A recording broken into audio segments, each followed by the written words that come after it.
Hey, howdy, hey. Welcome back to another episode of Avilla Theory. I'm CJ. What's that? What was what? That sound. We're joined by Nicole and maybe a ghost outside the door. Oh, that works nice. I swear I heard something. Okay. Yeah. Anyway. So today's topic is around the holiday of Halloween. Yes. And Halloween also is coming up for us. It is coming up, and also about health. Okay. We're going to mix and match. Yeah. We're going to talk a little bit about Halloween, a little bit about health. Yes. I was thinking about Halloween a few days ago, mostly because it's on my mind about all the sugar that's involved. And I was thinking about how you go up to a house and you say, trick or treat. Mm-hmm. I think it should be the other way around. Treat or trick? No. I think the person opening this door should say trick or treat. And then the person who goes up to the door can decide, I want a treat, give me candy, or I want a trick. And then the person who opens the door has to trick them or something. Oh. Why do we say trick or treat when you just get a treat? Interesting. I don't know.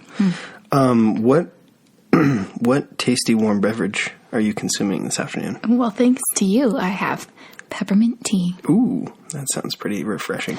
What cup is that in, though? Oh, I don't know. I didn't look. Boston. Nice. Yeah. This is part of the Starbucks. Which series is this cup? You Are Here. The You Are Here series. So it's the Boston cup. Were you going to ask me where did I get it? Yeah, not where did you get it, but what's the story? What's the story behind this Boston cup? Being from northern Nevada, it's pretty far from So a few years ago, I traveled to Massachusetts with our oldest and my dad, and we visited my papa and grandma. And my papa, they live in central Massachusetts, which is not too far from Boston. I mean, less than 2 hours if I remember correctly. But anyway, my papa had a doctor's appointment in Boston. So he went to his appointment, and my dad and Grayson and I went on a duck boat and just kind of toured around Boston. So I got to pick up this lovely cup. That was part of the same trip. That's so cool. Mm-hmm. The duck boat was iconic for months after that in our family. It was this It was before the whole Logan duck wanted boat a duck squeaker happened. There was an accident? There was. What happened? Yeah, I think one of them sank. No. Yeah. Oh my gosh. I know, but it wasn't in Boston. It was somewhere else. Holy smokes. Mm-hmm. I see those things everywhere, and they look pretty old and ratty. Okay, but it was a lot of fun. And I never felt like we were not safe. Yeah. It's such a great marketing thing, right? You give people these duck squeakers, and they're driving around the city where tourists might see them, and they're honking these horns in this weird-looking vehicle. Amphibious vehicle. I think that the duck boat concept might be where I learned the word amphibious. Really? Yeah. On a trip to Boston. Really? Yeah. Huh. I think I was probably 4th grade or something. I thought they had them in San Francisco as well. Probably, but I don't think I had seen them. I don't know. We should do that. It would be fun. Yeah, I mean, Logan would love it. He would. Do you remember we went on that one tour in San Francisco? Mm-hmm. That was so fun. The fire truck. It was freezing. It was freezing cold. It was a tour on an old school fire truck. Yeah, it was a holiday lights tour. Yes. So they drove you around San Francisco so you could see all the lights on the buildings. And actually, I think it was warmer than we had anticipated because we brought 3 blankets each, and there ended up being a mountain of blankets at the end. Mm-hmm. Anyway. That was super fun. Wrong holiday. I know. Yeah, wrong holiday. Peppermint tea, that's what I've got here. But Halloween is right around the corner. And although we are far from perfect, we try really hard to keep a healthy household. Mm-hmm. And that means not a ton of sugar, which is really hard for the two of us. Yeah, we love sugar. We love sugar. It's so bad for you, but it's so good. Yes. So I, as a mom, have just been thinking about what can I do for my kids next week? Generally, this is how Halloween goes. Everybody comes over to our house. I feel like Halloween's pretty big in your family. They really like to dress up. It happens. Yeah, it happens every year for sure. I mean, we go trick or treating and we do the whole thing. Yeah. So we just hit a couple of houses around our neighborhood, and that usually fills up our kids' pumpkins. And then does that sound bad? No, I mean, yeah, the pumpkin is the thing that they carry around to collect candy. Yeah. Right. And then I like to pass out candy as well. Yeah. And then we usually let them eat a piece or two before they go to bed. Mm-hmm. And then they go to bed, and CJ and I just like devour all of our favorites while watching TV or something. I know. And I think that has like traumatized at least one of our kids into saying like, please don't let Dad eat any of my food. Oh yeah, all the time. Hide these from Dad. Don't let Dad. Don't let Dad have them. Tell Dad I still want some of these. So anyway, although that sounds like a lot of fun, I know that is really, really bad for your body. And so I today asked CJ, like, are there any alternatives to doing that? Because I would like to plan ahead and not eat so much sugar on Halloween and the days after, because we have so much, and we're really, really good about only letting the kids have maybe a piece a day, but we're not very good at doing that to ourselves. So my limit is like 27 pieces a day. Right. And now that you're working from home, it's very convenient for you. Mm-hmm. Although I try to hide. You hide all candy. the snacks. Anyway, so we thought maybe today we could talk about alternatives. Yeah. Okay. So these are some considerations that we are making. Fun fact. Okay.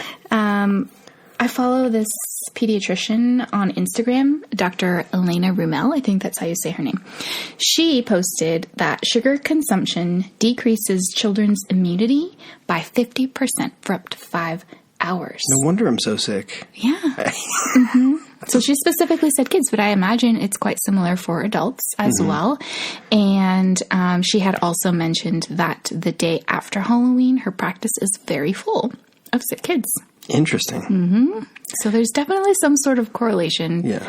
Sugar is very bad for you. So definitely get your flu shot at least 2 weeks before Halloween. Oh my gosh, you can't say that. Okay. So a few options. Mm-hmm.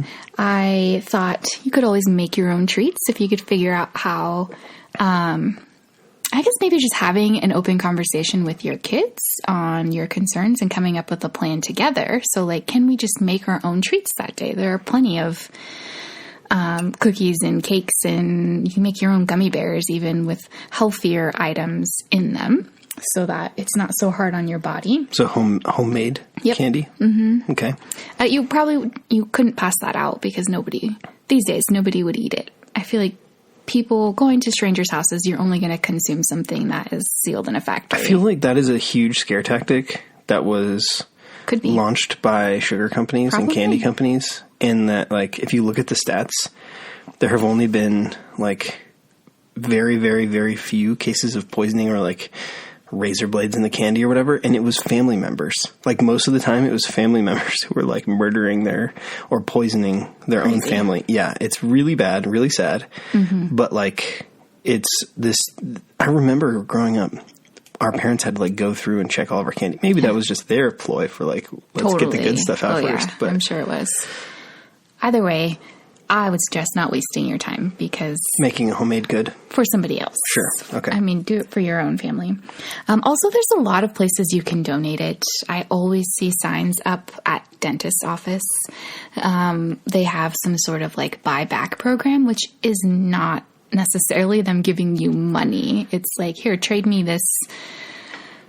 your candy and we'll give you a toy, or I don't know, a gift card, or a toothbrush or something. Interesting. And then I think they then try to package it up and send it to troops. Oh yeah. When I was overseas, we ate a ton of Halloween candy. How did it arrive? Nicely? I feel like it melt. No, it always completely depended on who was packaging it. Like sometimes it came and it was super beat up, and it was like just a cardboard box full of candy, like full of the Starburst ones were my favorite. The like 2-piece Starbursts and Kit Kats and whatever. Yeah. And some of it did melt, but some of it was just like the stuff that didn't melt. Oh man, it was so good. Yeah. So there are a ton of programs that do that, I found. Yeah. A few of them are Treats for Troops and Operation Shoebox. So you could always look that up on your own and do that with your kids candy. Or it seems like dentists are already doing that. So that is an option. Another one that I recently heard of is the Switch Witch. Now, this is a witch that comes to your house on Halloween. And I found out you leave out candy for her because she needs it to heat her house. Oh. So it's a little bit less scary. She needs it. Okay. So I thought it was that so that she could leave it outside to trick kids to coming to her house. Oh, no. So you leave out the candy. She comes to your house, and then as a thanks, she leaves you something else. Okay. Which could be a book or a toy or a craft or something. But that gets the candy not necessarily out of your house because you would be the witch. Oh. There's not a real witch. But at least then your kids think it's gone. So when I heard this, my first reaction was that the Switch Witch sounds terrifying. Right. She's going to come into your house and steal your candy in the middle of the night like that. Not appealing to me as a kid. Well, yeah, our oldest would definitely not be okay with that. Yeah, he would be like, F that. I'm going to, like... Yeah.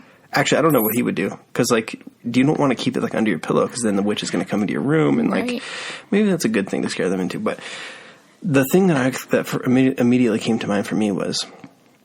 Instead of the Switch Witch, what if it was the Tooth Fairy that came and she wants to rescue you from having cavities and she or he, I don't know, in the Santa Claus, they want to come and rescue you from having cavities. Mm-hmm. And so what they do is they come and they take your candy and replace it with something super fun to help you avoid cavities. I think that's brilliant.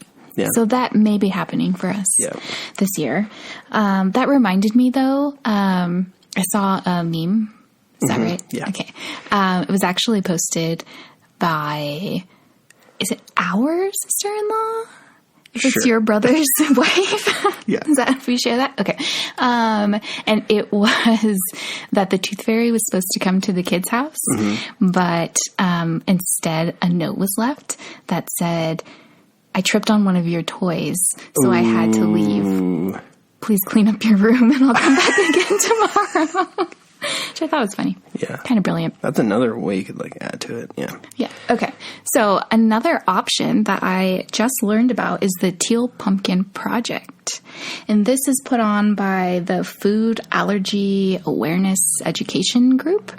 Basically, what they are asking is that you provide something other than candy for people who can't eat candy. Or maybe for people who don't want to eat sugar. Yep. And so they're asking if you could just have some sort of non-food option. And if you do, you can put a pumpkin that's painted teal in the front of your house, just indicating that your house is one of the houses that is participating safe, in the allergy friendly. Yeah. So you can go to their website as well, and you can log in your address saying that you're participating, and you can also find people locally who are doing the same thing, which I think is pretty cool. Interesting. Because then you can still get the experience of trick-or-treating. Yeah. And you don't have to bring home a bunch of candy. At the same time, I feel like I don't want to put pressure on everyone to follow what we believe. Like, we don't think sugar is good, but there are tons of people who really embrace this holiday and enjoy it. And I feel like it's unfair to say, like, everyone should have a non-sugar option. That's true. I could totally see that. But being, like, the relationship person that I am, I'm like, ooh, I want to provide something for people who don't or can't even. Like, if you have a nut allergy or dairy allergy or something, then you still want to participate and have a special thing. Gotcha. So there's always that. I did look it up in our area, and there's only, like, 3. One house. You gotta, like, drive around. Yes. So that would totally change the way your Halloween night looked. And then... So I brought this up to CJ earlier, and he's like, well, how invested are you in this? And I was like, well, Halloween's only like 10 days away, so what are you thinking? He's like, you could put on an event that was, well, we came up with a bunch of different ideas, but it started out as like, maybe we just do our own trunk or treat event, which I've never been to one, but I imagine it's you all gather in the same place, maybe a large parking lot of a church or something, and you decorate your trunks, and generally you pass out candy, but at least you know it's a safe space for your kids to go to. Yep. But we could change it to be give away anything else other than candy. Yeah, like a non-food trunk or treat. I don't think I'd heard trunk or treat before today. Oh, really? Oh, I've heard it a ton. So, anyway, then it turned into like, well, maybe we should have a couple of booths as well so that there are like carnival games and we could ask local businesses to sponsor them or donate a few items that the kids could collect. Or maybe we just want to do all of the work ourselves and charge a $5 admission or something. Yeah, just to like cover the cost of the toys. Yeah. And so I did a little bit of research and I don't see anything like that in our area. So that would be very cool. Not going to happen this year. Yeah, maybe next year. Yeah. That is another recommendation. If you're just looking for alternatives, I found there are a ton of activities happening in our area. A lot of like pumpkin painting and face painting and like carnival type things, as well as a bunch of candy, but at least there's an experience to go along. There's usually a lot of like haunted mansion or like haunted house type things in Reno. I didn't see that, but I bet there is. Yeah. I probably just skipped right over it. Yeah. Too scary. Too scary. Not our kids' age group. Also, it's not our age group either. It is our age group. I think we're terrified. Yeah, we're scaredy cats. Yeah, I had a really terrifying experience apparently when I was like 3 or something, and then Halloween was like ruined for me for at least a couple of years. Really? Yeah, sad We days. should dive into that. Dig into that. Yeah, like hypnotize you had, like, and like try to pull out dreams. the experience. I still have witch Oh, dreams. you told me that. So freaky. Super freaky. I think there's like some part of you that is passed on to your kids through like your imagination, Genetics. your brain, and like your experience, your life experience. Because Grayson definitely has similar dreams, and we haven't like talked about. I haven't told him these crazy witch dreams that I used to have. It was the cream you put on the back of your legs. I know, maybe. Oh my gosh. Yeah. So that's kind of basically like our opinions on Halloween, kind of. Yeah, I mean, if you have suggestions for us, I would love to hear them because the Switch Witch is what's going to happen this year, but I feel like there's got to be a lot of other options. We can still have fun this holiday. Yeah, totally. The other so the other thing I was thinking for handing out stuff. Yeah. Healthy option, totally healthy. Yeah. Packaged. Parents would know that it's safe. Applesauce. Those the fruit purees. Totally safe to pass out. And also, I love those things. I know you do. I eat those things like all of a sudden we're running out of them like crazy. They're so good. Yeah. So we're hiding in our kids' room right now. And I see fingers under the door. So something slid under the door. I guess our time is up here. So I hope you have a happy Halloween. Yes, happy Halloween. We'll talk to you later. Thanks for listening. And as always, we hope you find us on iTunes and give us a 5-star review. Yep, we are also, I don't know if you knew this, but we are syndicated to YouTube. So if you're at work and you want to listen to us, you can just pop in those earbuds and listen on YouTube. There's no video. Oh, okay. It's just like what? a picture. Yeah, you're looking at, she just looked around the room to see. Secretly what are we recording. filming us right now? Also, did you want to talk about the thing you recorded last weekend? Should we tease it a little bit or no? Nah. Okay. All right. Something may be coming up. Something video related. We're working on a few little different things. Yeah. So that'll come along. It will come eventually. All right. Well, yeah. Thanks, friends. Wait a sec. We never did a Disney trivia. Do you have one? I don't have Disney trivia, but I do have Thomas trivia. Okay. From yesterday. Okay. Right? Uh-huh. Do we want to Thomas trivia it up or no? Sure. So yesterday we went to Virginia City with my folks to Thomas Land, which is the Thomas the Train land that they put together. And they have a full-size train that looks just like Thomas the Tank Engine. Yep. And it pushes... you get to ride on it like all the way from Virginia City to Gold Hill and back.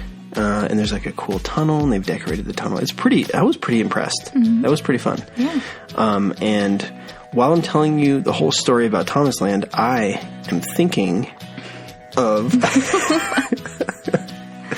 I'm thinking of a Thomas trivia, and I think I've got it. Okay. What is the fastest train on the show? What? What's the fastest train? Yeah. There's like an episode where they race. Do you remember this? Mm-mm. Yeah. Is it Gordon? Yes. Wow. That's impressive. Thank you. Okay. Great job. Great job. Okay. Mm-hmm. All right, friends. Love yourself. Spread love around. Peace.